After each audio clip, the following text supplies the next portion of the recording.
J'ai été motivé pour faire ces travaux parce que j'avais constaté à l'usage qu'il y avait un certain nombre de désagréments. Donc en hiver, il y avait le froid qui passait par la toiture, on avait des courants d'air au mur. Et quand il y avait du vent, nous avions beaucoup de courants d'air qui circulaient dans la maison. On ressentait directement qu'il y avait un problème d'étanchéité de la maison.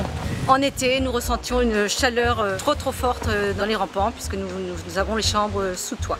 Mes motivations pour effectuer ces travaux, c'est d'être indépendant de l'augmentation du coût de l'énergie dans le futur. Les attentes des clients sont assez variées, mais souvent on s'aperçoit que la première demande est par rapport à la chaleur. Alors ça paraît paradoxal, mais beaucoup de nos clients ont une partie de la maison qui est sous toiture et dans laquelle l'été c'est tout simplement invivable.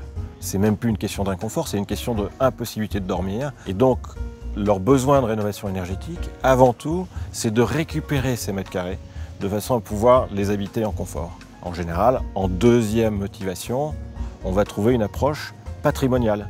C'est-à-dire que les gens sont de plus en plus conscients que cette rénovation énergétique, c'est de la valeur qu'on remet sur la maison. On retrouve une jeunesse à la fois esthétique mais aussi de performance.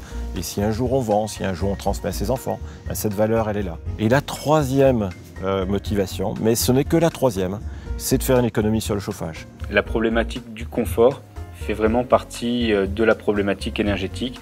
Donc en agissant sur l'isolation, on agit également sur le confort.